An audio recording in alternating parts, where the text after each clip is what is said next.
The Harrison family Christmas dinner had always been a performance of success, wealth, and status. This year was no different, except that I was about to become the star of the show, just not in the way my family expected. I adjusted my simple black dress, bought off the rack from Nordstrom, feeling distinctly underdressed among my relatives' designer labels. My sister Victoria's Gucci dress probably cost more than my car, or at least more than what they thought my car cost. Emma. My mother's voice carried across the formal dining room of their Manhattan penthouse. Come help me with these plates, since you're used to serving people in that little office job of yours. I gritted my teeth but moved to help. At 32, I was still treated like the family disappointment, the daughter who'd turned down a position at my father's law firm to work some corporate job that none of them bothered to understand. Where's James? I asked, though I already knew the answer. My older brother was probably making another grand entrance, likely with news of another promotion or bonus. Oh, he's just finishing a call with his managing partners, my mother replied proudly. They're making him senior partner next month. Youngest one in the firm's history. Right on cue, James strode in, his custom-made suit perfectly pressed, his Rolex catching the light from the crystal chandelier. Sorry I'm late, everyone. Year-end bonuses took longer than expected. Our father beamed. That's my boy. Always closing deals. Victoria, my sister, immediately latched onto James's arm. Tell them about the new house in the Hamptons, James. The one next to the Vanderbilts. I busied myself arranging plates, thinking about the email I'd received just hours ago. The merger I'd been orchestrating for months, the one that would reshape the entire tech industry, was nearly complete. But of course none of them knew that. They still thought I was some mid-level corporate drone pushing papers and getting coffee. Emma, my mother's voice snapped me back to reality.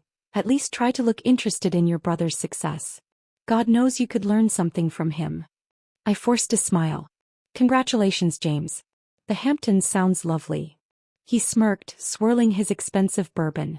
You know, sis, there's still an associate position open at the firm. Dad could put in a word.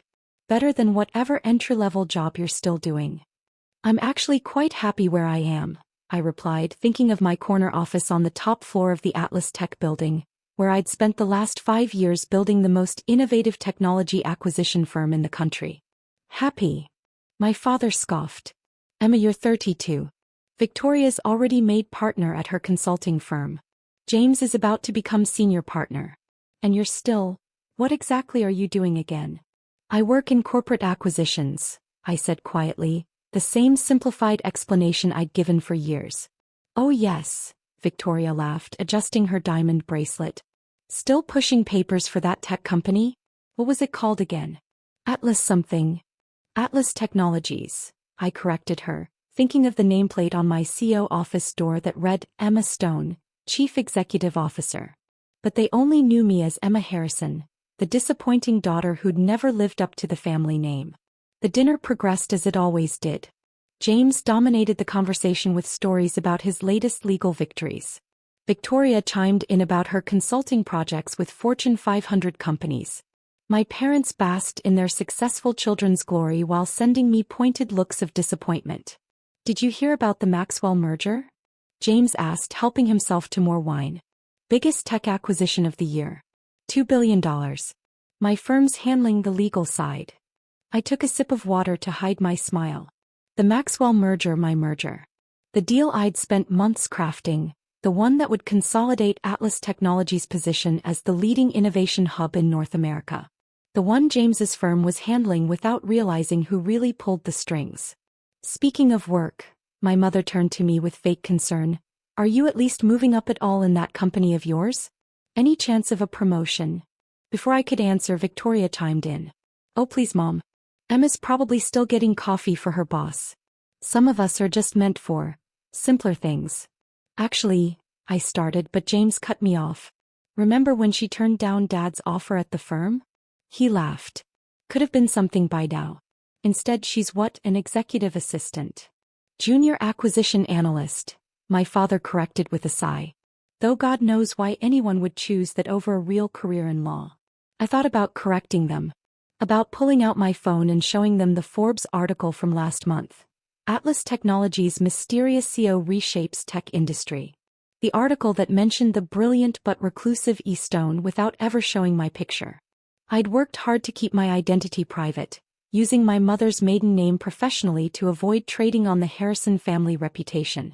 Well, my mother said with an air of finality, at least you have a job. Though I do wish you'd dress more professionally. That dress looks like it's from a department store. Victoria snickered. Not all of us can afford Gucci, Mom. Some people shop at, what's that store called? Macy's. I glanced down at my simple dress, a custom-made piece from a small Parisian designer that cost more than Victoria's entire wardrobe. But they didn't need to know that. Not yet. How's the apartment hunting going? My father asked Victoria. Found anything suitable in Manhattan? Victoria brightened. Actually, I've got my eye on a perfect place. That new luxury building on Park Avenue, the Sovereign. Top-floor penthouse. I nearly choked on my water. The Sovereign, the building I'd bought last month as an investment property. Isn't that building completely sold out? James asked. I heard the waiting list is years long. Victoria waved her hand dismissively. I have connections. My firm handles their corporate accounts. I'm sure I can work something out with the owner. Good luck with that, I murmured, thinking of the stack of rejected applications on my desk, including Victoria's. What was that? She snapped. Nothing, I smiled. Just hoping it works out for you. The dinner dragged on, each course accompanied by fresh reminders of my supposed inadequacy. James's stories grew louder with each glass of wine, Victoria's comments sharper, my parents' disappointment heavier. You know, James said, loosening his tie, I heard Atlas Technologies is looking to acquire Maxwell Industries. Biggest deal of the decade if it goes through. My firm's handling it, of course. Of course, my father nodded proudly. Though honestly, James continued, from what I've heard, this mysterious CEO is in over their head. The whole deal might fall apart. Amateur move, really. I checked my watch. The board meeting would be ending soon. The vote that would change everything was happening right now, while my family sat here believing I was nothing more than a junior employee. Still a junior analyst, Victoria mused, shaking her head. Don't you ever wonder where you went wrong, Emma? What you could have been if you'd just listened to Dad. My phone sat silent next to my plate. Any minute now. The board's decision would come through and then. I mean really, James continued, swirling his wine. What do you actually do all day? Get coffee? Make copies? File papers? I opened my mouth to respond, but Victoria wasn't finished. Remember when she said she was going to be successful on her own? Without the family name? How's that working out for you, little sister? The crystal chandelier light caught the edge of my wine glass as I lifted it, thinking about the empire I'd built while they weren't watching. The companies I'd acquired, the billions I'd made, all without anyone knowing my real identity. I do wonder, my mother sighed dramatically, where we went wrong with you, Emma. Your siblings are so successful and you're still just a nobody? I supplied quietly. Well, she had the grace to look slightly embarrassed. I wouldn't say nobody. Just underachieving. My phone lay silent on the table. Any minute now. The board meeting would be ending and then everything would change. I just had to wait for the perfect moment. James raised his glass. To success, he declared, and to hoping our little sister might someday find some of her own. Victoria laughed. Still a junior employee at 32. At least you have a job, I suppose. The crystal glasses clinked around the table, a symphony of success I wasn't supposed to be part of. But they had no idea what was coming. No idea at all. The grandfather clock in the corner struck 8, its chimes echoing through the dining room. James was in the middle of another story about his legal brilliance when my phone finally lit up. The caller ID read Sarah Martinez, my chief operating officer. Emma, my mother sighed, what have I told you about phones at the dinner table? I'm sure whatever entry-level crisis you're dealing with can wait. I smiled, letting it ring one more time. Actually, I should take this. It's about the Maxwell merger James was just discussing. James snorted into his wine glass. Please. Like a junior analyst would know anything about that deal. I'm handling it personally. Are you? I kept my voice light as I answered the phone. Sarah, you're on speaker. What's the board's decision? Sarah's crisp, professional voice filled the room. Miss Stone, the board voted unanimously in favor. The $2 billion merger with Maxwell Industries is approved. Congratulations, ma'am. You've just completed the largest tech acquisition of the decade. The silence that followed was absolute. James's wine glass stopped halfway to his mouth. Victoria's fork clattered against her plate. My parents sat frozen, trying to process what they'd just heard. Excellent, I replied calmly. Have legal send over the final contracts. I'll sign them tonight. Of course, Miss Stone. Oh, and the Wall Street Journal is requesting an interview. They're calling it a masterpiece of corporate strategy. Thank you, Sarah. That will be all. I ended the call and turned back to my family. I'm sorry, James. You were saying something about amateur moves? Stone. Victoria whispered, her face draining of color. But that's my professional name, I finished for her. Emma Stone, CEO of Atlas Technologies. Mother's maiden name, actually. Rather fitting, don't you think? James stood up so quickly his chair toppled backward. This is impossible. You're a junior analyst. You get coffee and file papers. I raised an eyebrow. Is that what you really think I've been doing for the past 5 years? While you were all so busy succeeding, did none of you ever actually check what I was building? My father's face had turned an interesting shade of red. You're the mysterious CEO? The one who's been reshaping the tech industry.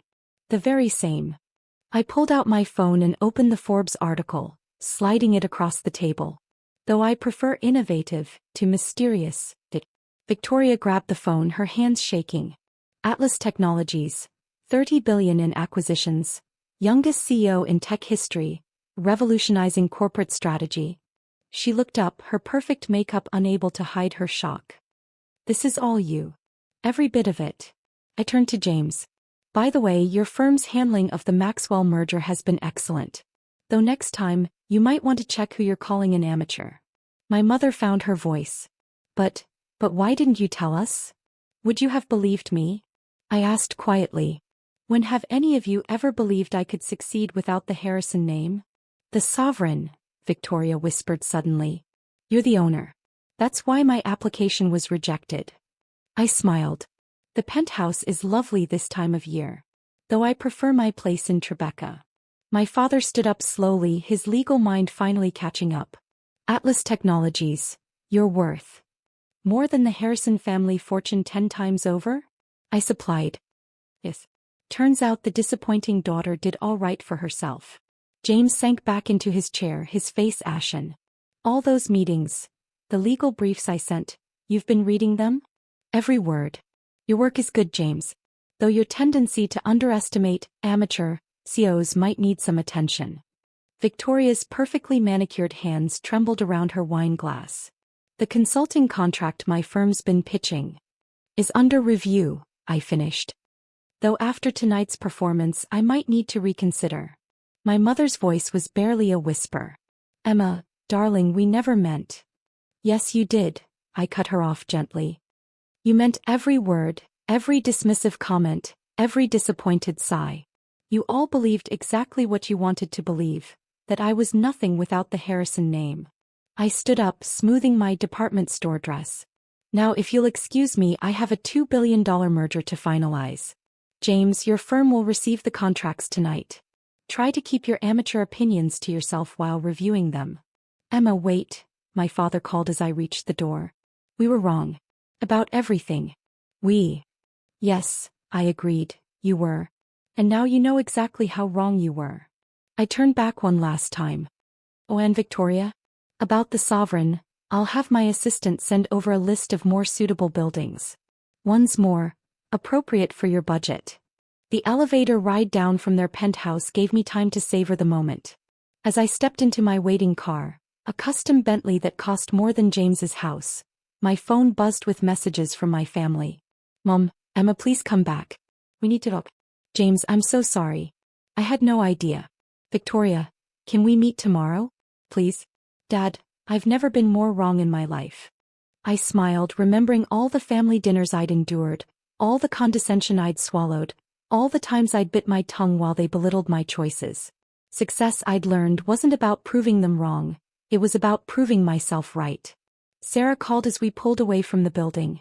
Miss Stone, the contracts are ready for your signature. And there's something else. What is it? Harrison Legal just withdrew from the Maxwell merger. James Harrison personally called to recuse himself, citing family conflict. I laughed softly. Find us another firm. Preferably one that doesn't underestimate female CEOs. Already done. Oh, and the Wall Street Journal piece just went live. They're calling you the most influential CEO under 40. I looked back at my parents' building, thinking of their shocked faces, their shattered assumptions, their broken certainty about who I was and what I could achieve. Sarah, I said, send a copy of the article to my family. With my compliments. The next morning my office was flooded with flowers and apology notes. James sent an expensive bottle of whiskey with a card reading, "To the best I never knew I knew." Victoria's consultation firm sent a desperate revision of their proposal, now offering rates well below market value. My parents left 17 voicemails, each more apologetic than the last. I sat in my corner office, looking out over the city I'd conquered while they weren't watching. On my desk sat the signed Maxwell merger documents, proof that the nobody they'd dismissed had become somebody extraordinary. My assistant buzzed in. "Your family is in the lobby, Miss Stone. All of them. They're asking to see you." I thought about all the times they'd made me wait, all the times they'd dismissed my presence, all the times they'd treated me as less than nothing. "Tell them," I smiled, "that they'll need to make an appointment. The CEO of Atlas Technologies is a very busy woman." After all, success isn't just about making money or closing deals. Sometimes, it's about showing the people who never believed in you exactly what they missed while they were too busy looking down to see you rising up. And as I sat there reading the Wall Street Journal's glowing profile of the brilliant strategist reshaping corporate America, I couldn't help but think that sometimes the best revenge isn't proving others wrong. It's proving yourself right so spectacularly that they have no choice but to admit how wrong they were. The nobody had become somebody. And she did it all without their precious Harrison name,